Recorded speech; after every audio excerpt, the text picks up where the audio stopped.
Hello, everybody, and welcome to the Pigskin Project YouTube channel. I am Matt, joined today with Ben. Today, tight ends. Tight Going ends. with tight ends today, a little different because Ben has more players than I do at this position. Again, the guy complaining about everybody looks the same has more They do. scouted. But, Ben, how are you? No, I'm doing great. Again, letting everyone kind of inside of the kitchen here. We just got done recording the quarterback episode. So if you guys haven't watched that one yet, that one is already up. So make sure you guys go and watch that. That was a lot of fun, a lot of insight, a lot of yapping, all of the best intentions. But I'm excited to talk about this tight end class. I like the top of this class, and then as you kind of hinted at, I think it's important to preface that it's going to be a lot of repeating myself when talking about the rest of these guys. Just because, I mean, as you said, like the inline tight end is just like dead now. That doesn't exist. Everyone's a big slot. So it's just going to be like a lot of this guy can't block, but he's a good wide receiver or a good receiver. But I'm excited to talk about tight ends. Again, fun top end talent in this class. All right, you kick us off with some Yeah. of your guys at the bottom. Call them honorable mentions. I'll mention mine as well. But Yes, kick us yes. off. We'll call them honorable mentions. I have eight, so just like I'll just go eight, 7, 6 really quickly. First one is Sam Roush, the Stanford tight end. I think he's 6'6". Um, I was on a mission to find a tight end that could actually block and like have the like give a shit factor, and this guy has it. So that's why he ends up like finding his way on this, the ranking. He's a good blocker.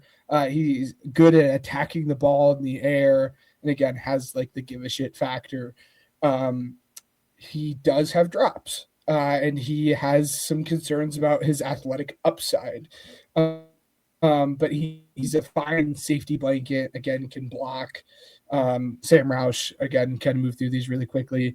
And then we have the Notre Dame tight end. I'm going to probably butcher his last name, Eli Ray Raiden. I think is how you pronounce Raritan. that.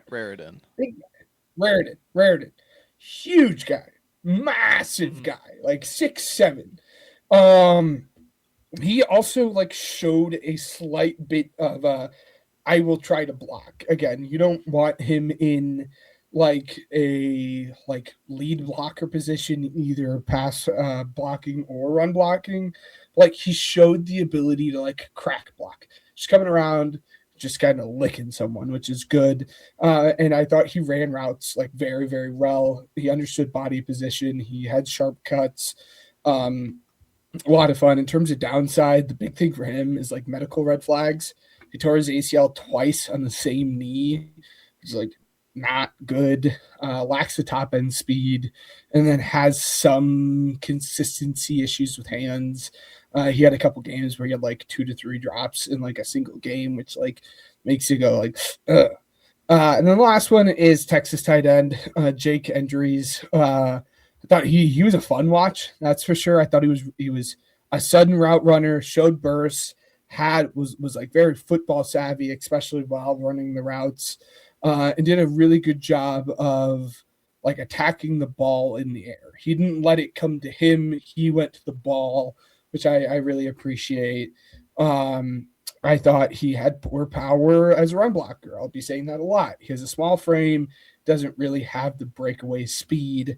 But I just thought he was just kind of a reliable guy who understood how to run routes pretty well.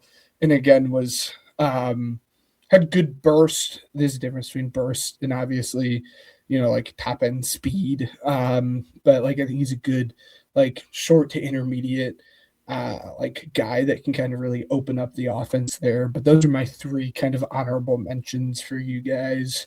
Any honorable mentions for you or guys that I mentioned that are on your list actually? Isn't that fun? Like all the guys that I had kind of listed here, you mentioned none of them. So this is fun. Ah. Um, Riley Nowakowski out of Indiana. Oh. The Probably a fullback, Fullback, yeah. but he's a pretty cool guy. And Yeah. I think he had I think he had double digit like missed tackles forced this year according to Yes. PFF. There's not nothing there. And Yeah. I was interested in what he was um, as backside blocker. All these guys just scream tight end two to me. Is kind of why they're here and why I'm just like I really like them.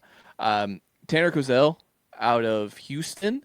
Uh, he in the last 2 years, I saw this stat and I was like, oh, like according to PFF, he has over 65 contested targets in the last 2 years. He's a transfer from Ball State to Houston, and he has Mhm. that many contested targets. And he snatches the ball out of the air. He's like 6'7", 250 ish. Um, Not really much in the blocking department. They kind of just utilized him as a seam guy or within 10 yards, middle of the field kind of guy with Wegman. But he was someone that I was just interested by the size that nobody else really possessed to me. And then lastly, Nate Borkacher out of A&M. Uh, Again, like not really productive, but he has the inline experience, has the blocking ability, Mhm. and again, like it's. I think he's just a guy that you get in the fourth round and you develop as a tight end too, and you're proud of it for the next contract. It just felt like a very stable pick in comparison to some of these guys, like a Raritan, where I'm gambling on is his knee gonna be right. So I Yeah. really liked him, but uh, do you want to get into your five? Because I'll save the guy I have just off the list for when you bring him up. Well, But it kind of works out. It works out perfectly because he's number 5 for me. okay, Number 5 for me is Eli Stowers. I loved him like at the start of this process, but the more I watched it, the more like his frame concerns came up, his lack of ability to block came up, um, and like more so than any of the guys that we'll talk about today. I just feel so strongly that he is a big slot, and that is all you're going to get out of him, which isn't a nothing. Like he could be a very productive pass catcher. I'm not saying he's bad, but like that's what he is, and that's all you're going to get out of this guy. Um, in terms of what he does good, again, he's very athletic and is really good at creating yak. And like he was their number one target in that pass game for Vandy this past year because of that, and because he just plays like a very big wide receiver. He has very good release packages. Really understands how to manipulate guys, especially linebackers that are going to be pressing him off the line of scrimmage when he needs to, or if he's playing off the line of scrimmage there. And has very, very, very reliable hands. He only has 2 drops over the course of his college career. Um, in terms of the negatives here, small frame. He is a tiny guy, which can really lead to him like just getting beaten up. Like he gets thrown off of his route when he gets pressed or when a yes, linebacker comes and creates issues with him. He's not a guy that like I am gonna trust that I'm just gonna toss it up to you and I think you're gonna come down and catch it. Like I just don't. I think he lacks the context balance even through the catch point. That really concerns me. And again, he was just not strong. Like you're not gonna use him in the run game. Might occasionally like mix him in as like a chip blocker or something, but mm-hmm. like even more so than any of the other guys. Like for the most part, if he is blocking, he is doing something Yeah, wrong. Like you he's an don't F want tight it. end exclusive. Like Yes. it's pretty. Yes. So and that's why he just kind of finds his way down here at 5 for me. Some of the other guys I can talk myself into becoming suitable, effective blockers at the bare minimum. You're never going to get there with Eli Stowers, but for what he lacks in terms of that, he makes up for in terms of just his athletic ability and his ability to just be a good, solid receiver. But he is all the way down at 5 for me. Yeah, he's a gimmick player. He's a Yes. gimmick player, and I don't love gimmick players. And the problem with the biggest part of your gimmick is, dude, against man coverage, he just wasn't good, right? Like, No. I just don't think he's separated at a high enough level, being sub 240. There was just so many times. Like, you talked about the hands part. Like, there's a lot of times where it's tight coverage and he wins the battle. Yes, he's creating it for himself because he just doesn't overwhelm you with the separation part of it. Where it's, I just couldn't get with the gimmick. Is how Yeah. I'll phrase it. Like I've seen him. He's high on a lot of boards, like a lot of Yeah. consensus boards. Yeah. So there's a lot of fans out there. I get why the production is really good in a class where we're all squinting for production. Like the number one tight end is gonna have the production that he has. We'll talk about it, but just overall, you're just not gonna get me on board with these players. Mhm. I don't think you are. Like, couldn't do it with Likely, couldn't do it with Fannin. You're not gonna do it with Stowers. And even Fannin was like Which just is this weird like, I'm never gonna scout a player like Fannin ever again. Where no, it's like he no. is literally everything, and he played out wide, played in line, played in the slot. Like, I'm never gonna see a player like that again, and Stowers is certainly not that. So, yeah, he was my tight end 6 for the most part. Just hitting on all those cons. My 5 out of Baylor, I had Michael Trigg. Uh, Hmm. he is hilarious, and I have him at 3. what I mean by hilarious is there's edge rushers who aren't going to have as long as arms as he is. Like, No. probably most of them. He's an insane frame. Like, the, I think I read that he's going to have 34-inch arms. He's going to have like an 83 plus wingspan, and he Hmm. might have 10-inch hands, Yes. all while running sub 4.7. That's pretty nuts, right? Like, that's insane. His second gear, like the initial explosion isn't overwhelming to me, but his second gear running down the field was my favorite part Hmm. of him, and even like probably my favorite of the class.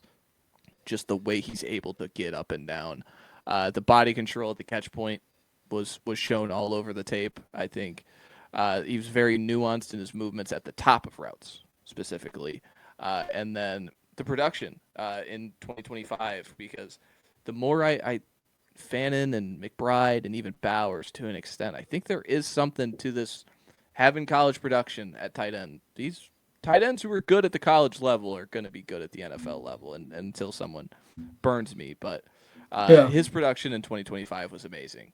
He was seventh Yes. in 48 qualified guys in yards per route run at 2.18. He had 17 missed tackles forced. The next best tight end was at 11. Can't remember who it was. But so again, like just the yak stuff, the down the field stuff, it was just incomparable to most of this class. The biggest con for me, why he's not in contention for second, really, like being honest. This is his third school at Baylor for a reason. USC and Ole Miss told him to go away. Like, despite the talent, told him to go away. One scout talked about his reliability, it being very poor, Hmm. mentioned plenty of times where playbook intelligence was just not up to the standard. Guys are trying to point him in the right directions. Those things are legitimate. Those things are, you have schools like USC and Ole Miss kind of telling you to go away. I can't ignore those things. And so that's something that, again, figures it all out. It is what it is. But it was something that I had of note that I was interested in. I wonder how many combine interviews he gets, just because I think they're you like to learn character with that stuff. But and then the next thing was drops. I think both Concentration drops. concentration and catch point. Like there's 7 on the season according to PFF. Just a just there were some ugly ones that I didn't love. Yeah. Um, he's a 0 as a blocker, similar to Stowers. I view him as a 0. He just wasn't interested and didn't have really any technique to him to me.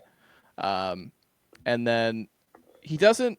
There's guys in this class who do it, so this is why I put it as a con. He doesn't sell the routes with his upper body. He Yeah. doesn't kind of leverage with the top of his, the tip of his shoulders and his head nods. And there are other guys who do that. So it gave defenders easier lanes to kind of just close him out and be like, yeah, he's not open. Maybe he is with a 84-foot wingspan, but yeah. Yeah, I mean he's my tight end 3. Was very Mm-hmm. very close to being tight end 2.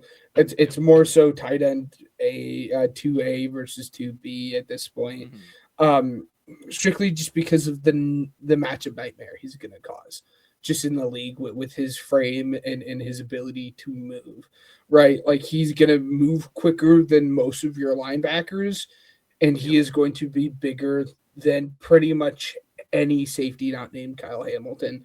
And I'll give Kyle Hamilton a run for his money just because of how broad he is. So he's just going to be a matchup nightmare for literally anyone he's going to go up against. And again, you touched on all the amazing positive things that he can do. The one thing that you didn't touch on, or the two things you didn't touch on that I would like to as well, is I think I like his footwork as a route runner. Again, some of the upper body stuff is questionable, but I like his ability to get in and out of cuts. Mm-hmm. Um, and then contact balance. Like it's kind of the complete opposite of what we talked about with Stowers. Like this guy will fight you when he is getting hit going up for the ball. He might not always come down with it, but it's not going to be because like you hit him.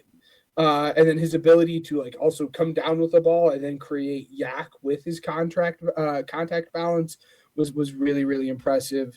And then again, you kind of touched on the things, the concentration drops and his ability to kind of be like an effective attacker at the catch point is something that's a little bit concerning. I have the blocking here. The reason that it's not as big of a concern for Michael Trigg as it is for Stowers is because he has the frame for it.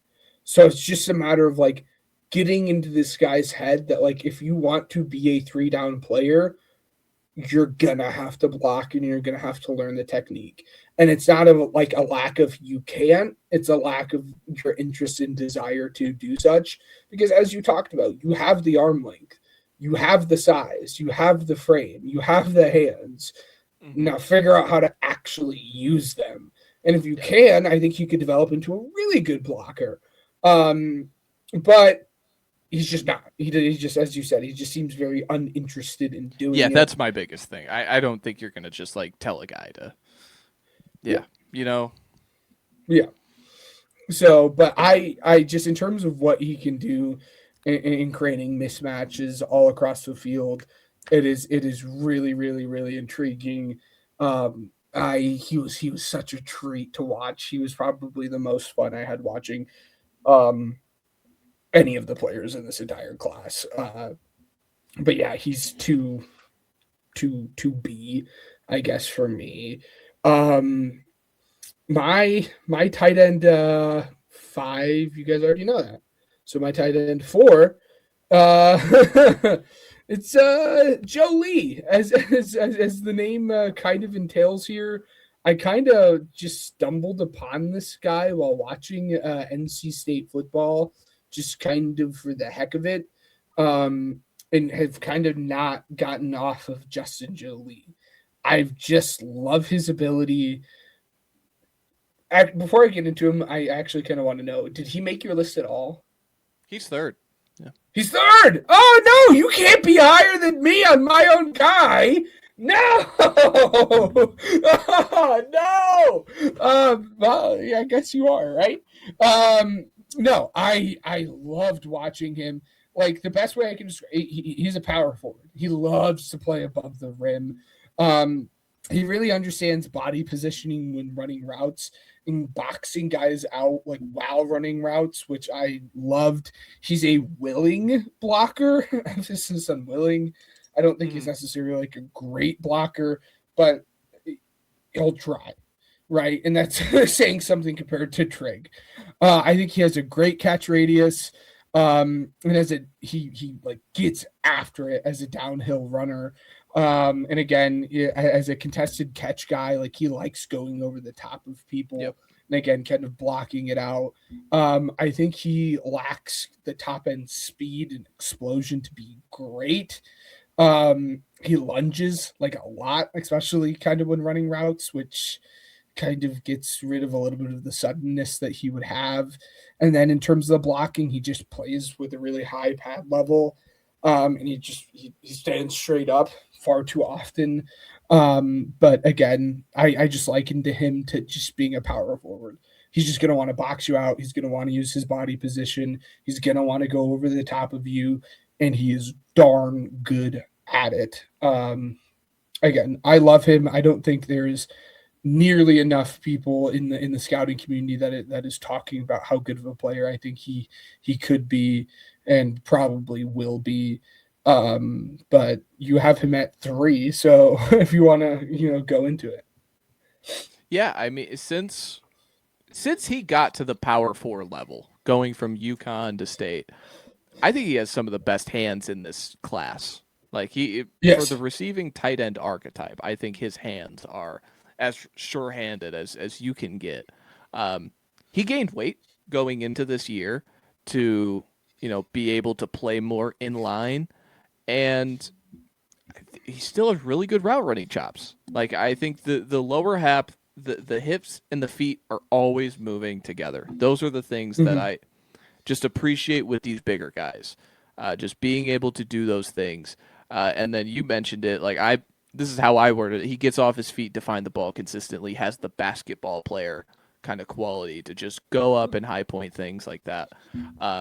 The cons, the number one is he's not explosive off the line of scrimmage as you would desire. Mm-hmm. Um, he gets caught leaning and straining as a blocker when moving upfield and ends up not moving much of anything as a blocker. So, but has the frame to kind of go along with it. And then the Yak production kind of fell off this year. But Mm-hmm. again, we have that, he had one of the moments of the year, Ben.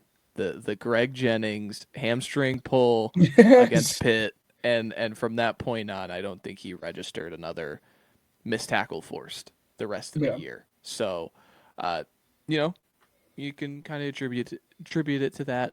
But yeah, he was someone that I think he was just like another guy of the class.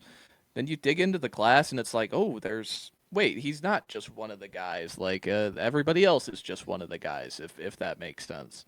So Yeah. yeah, that's ended up having him third. Uh, kind of flipped him in 4 here. So I'll get right into my 4. There's no shot he's on your list. No. This was a late watch for me. Is it the Shout Ole out, Miss kid? no. Okay. Shout out, Corey at Daft on Draft got me onto Oscar Delp out of Georgia. Oh, I can't get So there with Oscar Delp. I cannot get there. so did you watch him? I watched like a game of him, and I just couldn't do it. I couldn't do it. So he's a pure inline tight end. The short area stuff and the burst off the line of scrimmage at his size, I was really impressed, and I really liked it. And then he's got I the way I put it is the Witten. I called it the Witten in quotation, the Witten gene, where he's able to sell with the upper body, sell with the head nod, and he creates that separation, um, all with his head. Eye manipulation, things like that. And he's a good and trustworthy blocker. I thought he had good hand technique, similar to the way I viewed Loveland last year as a Yeah, blocker, where I think the technique is down, not overly powerful. I'm not asking you to be overly powerful at your size, but there is a good technique to it that I do trust you out there, and kind of just takes up space as a blocker. The biggest con, and it's why I switched him and Jolie, the frame is tight. The frame looks yes. like it's. I don't think there is. Jolie is able to catch away from his body and go up and find the football multiple times a game. Delp, you're never going to get that. Like I just don't think you're ever going to find that with him. And then the biggest production. He never had a season with over 25 catches or 300 yards. Is that due to quarterback play? Is that due to being behind Bowers early in his career? Is it just, we have to throw 50,000 screens to Zachariah Branch because we paid him in the NIL? I don't know. But he was someone that reading Corey's stuff, just someone I trust put his name in there, and I was like, all right, let's go see. Let's go see. I think he has him at like tight end 2, something like that. So I was like, let me see. I liked it. I liked just the initial stuff off the line of scrimmage that I just don't think a lot of guys have. Like, in a world of tight end 2s, I think he's the best tight end 2. Like, I think that's the world I live in with him. So, yeah.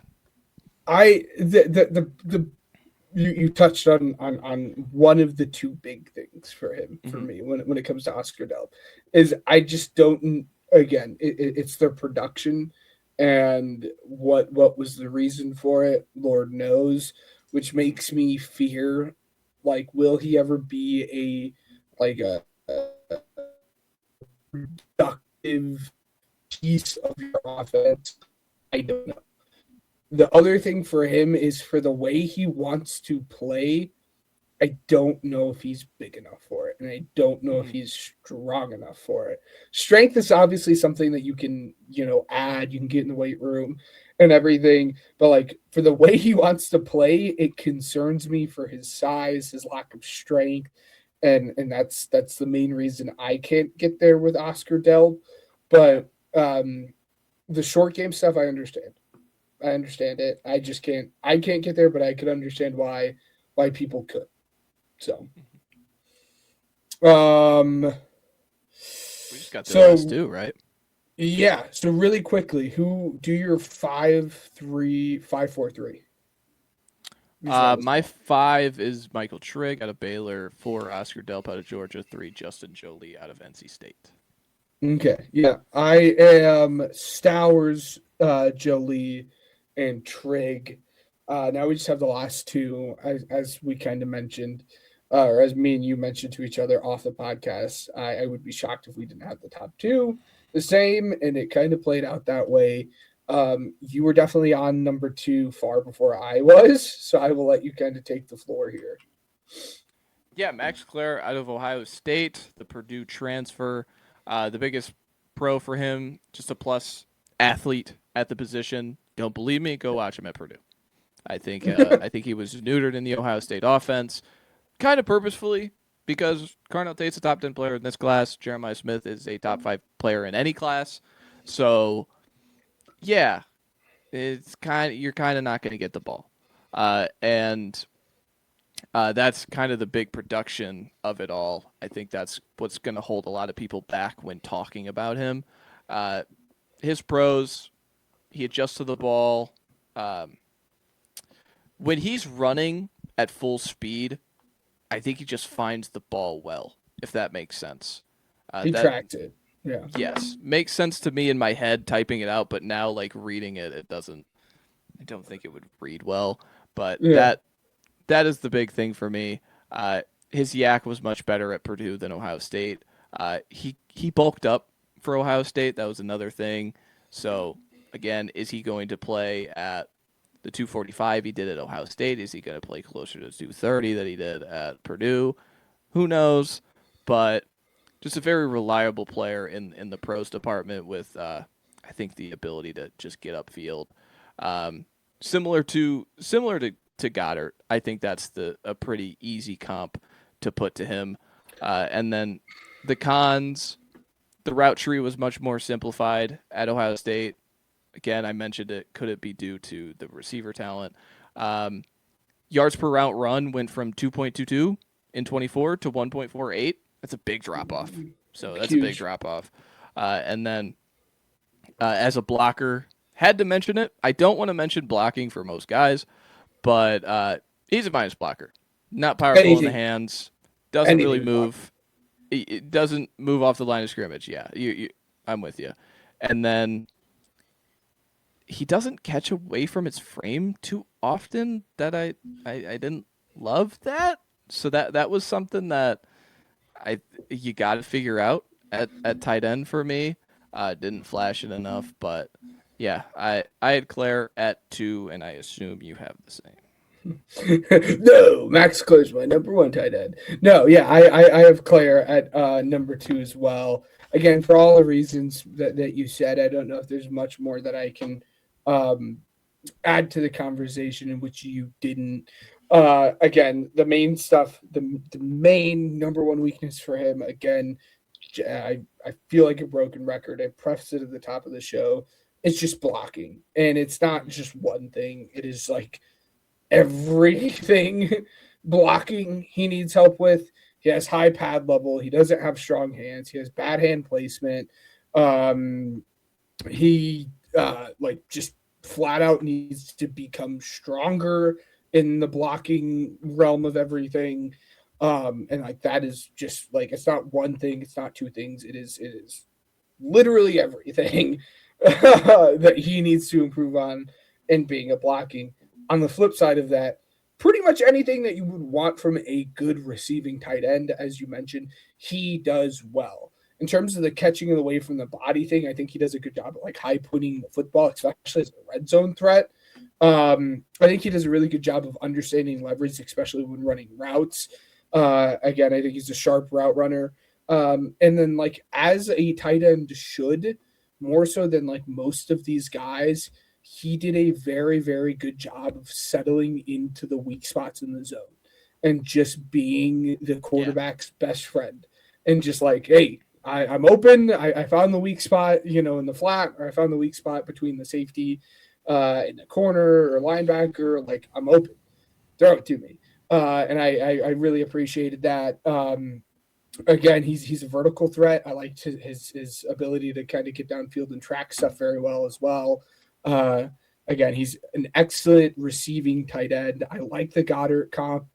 I think Goddard can block better than him, but like just as a wide receiver or as a receiver, I'm right there with you. I think it's a great comp. And again, I just think you're going to get a really really good receiving tight end here. Um, Probably early day two, I would imagine, is kind of where his range starts.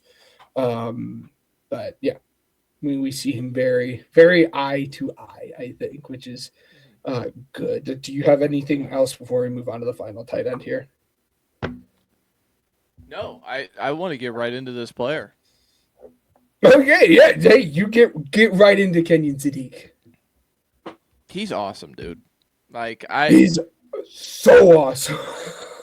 I just he is so explosive after the catch. When he gets rolling, it's freight train like, man. He is just like it's how do I describe it?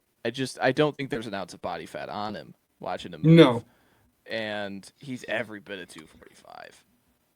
And so the route tree showed up pretty varied. Um, all the way from being like an actual seam guy to being an in space screen player for him. They would use him for that. Um, he was he has good blocking grip strength. That was Yes. something like just powerful hands. Pretty telegraph blocker with his base, moving from his hands. I think his hands tell him where to go, and I really appreciated that. And then currently, just because of how explosive he is, he's just better versus man than zone. I think Yeah. that's just the matchup nightmare of it all. I think he's got to figure it out between the ears to be better against zone. Uh, the cons, I think the reason why anybody is going to A, overthink him, or B, just, kind of have them lower on their rankings is the production. Again, said it for how many of these guys. The production has been very varied. For him, 1.62 yards per route run, 19th of the 48 qualified, uh, with 6 drops to go with it, and some of those are trying to go up and high point it and just can't. Uh, when beating zone, he has some issues to me getting like just getting in that zone spot and flashing open. I think he kind of dilly dallies a little too much for me. Yeah. Uh, and then lastly, some minor blocking problems. Again, like this is just I feel like at a point I get too nitpicky. Just like pure ends, defensive ends, 260 Yes. pound guys will get across his face and kind of split the difference between him and the tackle. So didn't love that. Kind of wanted him to, seal that space. But with the way his technique is and the way he kind of lets his hands take him where he goes, uh, you're gonna have that happen, right? So that was something I had mentioned. But what did you think of Kenyon Sadiq? No, again, I think you touched on the main things in terms of production. Like the big thing is like as you said, he was never like this uber productive tight end, Mm-hmm. like the which doesn't typically concern me, and I'm not like overly concerned by it in general. But it's like the lack of production in like these really important games that he kind of just fell off Yeah, like yeah. down the stretch of the season is where it like really felt like it stood out for him. It's like what he had like two catches for 16 yards. Like what's going on here? But that's the production, and then like just at times sloppy route running, and like that's I think the most frustrating part for me is like he showed that he can do it well, and then they're like the very next rep will just like round off on like a hitch or something, and it like is one of the more infuriating watches because again you've seen him be able to do it, but then two reps later he just will run just like some of the worst routes you've ever seen. um, obviously I'm over exaggerating there a little bit, Yeah. but as you said, I think he's a great athlete. He's fluid and explosive and fast. So everything that you wanted to see, you talk about some guys being sudden but not top end speed, or some guys having great speed but not great change of direction. This guy's the whole package, all of it. I think he does have good hands. Again, he has some drops occasionally, but like his ability to just pluck the ball out of the sky was very, very impressive. I think he has excellent body control. You can line him up literally anywhere. Like they like in Oregon did that. Like he has excellent alignment versatility. Um, I think he's a do-it-all tight end, as you said. For the most part, he can block. I think he would benefit from adding on the extra weight. As you said, he doesn't have like he's a very jacked dude. Like think of the like DK Metcalf photo that went viral like during his Mm-hmm. time for like the combine, and it's like kind of what it is when you look at him. But I think he would benefit from just like adding a slight bit of weight. Like I don't want you to add too much that you lose like your athletic prowess, but I want you to add a little bit more that like you can be like a good blocker, because right now I just think he's an all right blocker, as you mentioned. But again, I think he can do it, and he's a great athlete. I think people are gonna, as you said, maybe overthink him a little bit. But he has a first round grade for me. I Yep. would love for him to, there's a little kind of semantics here. Would love for him to fall to my Eagles pick. Don't think it'll happen, because I think there will be enough teams that will be like, hey, we're not going to overthink this process. He is a good player. Let's stop him from falling. We take good players when they're there. Um, but yeah, that's Kenyon Sadiq. I think he's kind of in a tier of his own, even in terms of Yes. this class. And that's not because like Claire or Trig or, Jolly or bad, or Jolie or bad. It's just, he's just a different beast Mm-hmm. in terms of what he can offer. Um, but yeah, it's a fun class, and just in general. But it's a lot of just the same archetype of player. I think there are 4 or 5 starting tight ends, as you mentioned, and then the rest is just going to be a lot of guys that are going to kind of be thrown out in sub packages. Not necessarily a bad thing, We saw a lot of 12. Well, I don't want to say a lot, but we saw an increase of 12 and 13 personnel over the course of the season with the Rams and Seahawks and everything.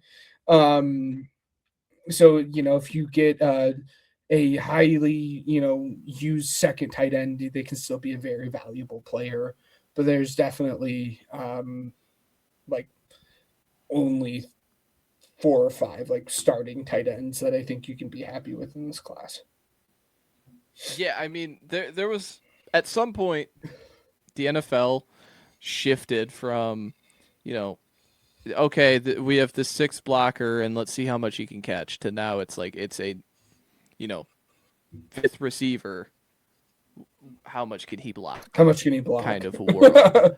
And Yeah. so I think trying to find an in between there is really hard in this class. Like it's why I just keep calling all these guys tight end twos. Like I just Mhm. don't feel like there's a lot of difference makers to be found in the middle part of this class. If you want to get a tight end, I think you got to go get one. I think you got to go one of the, one of the five I mentioned. If you're, sold on Trig, I think we, pretty similarly see the top of the class. And so, yeah, I think there's Mhm. definitely limited quantity this year with tight ends. But yeah, that's Yeah. it for tight ends. So that is 2 positions down, Ben. Um, feel pretty good with what we accomplished today. Pretty good. The combine will have happened as you are hearing this. So again, all of that stuff will come and gone. Um, prediction, late predict. I'm throwing this in there. Who's running the fastest 40?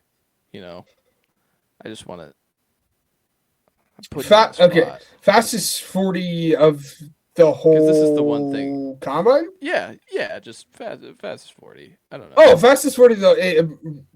Brennan Thompson. Yeah, okay. I just wanted, yeah. Yeah. Yeah. Yeah. Yeah. Yeah. I feel fairly confident that it'll be Brendan Thompson in terms of fastest 40s. In terms of just like tight ends, like specifically for here, I think a name to watch, and I swear I'm not just saying that because of the Michigan flag in the background. Like, I think Marlon Klein will tear up the Mm-hmm. combine, and I think he's gonna probably make himself some money. With the underwear Olympics. We'll see. Maybe at the time you guys are watching this, you'd be like, "What is this guy talking about?" Marlon Klein looked awful. But in terms of tight ends, I think he's gonna make himself a boatload of money. And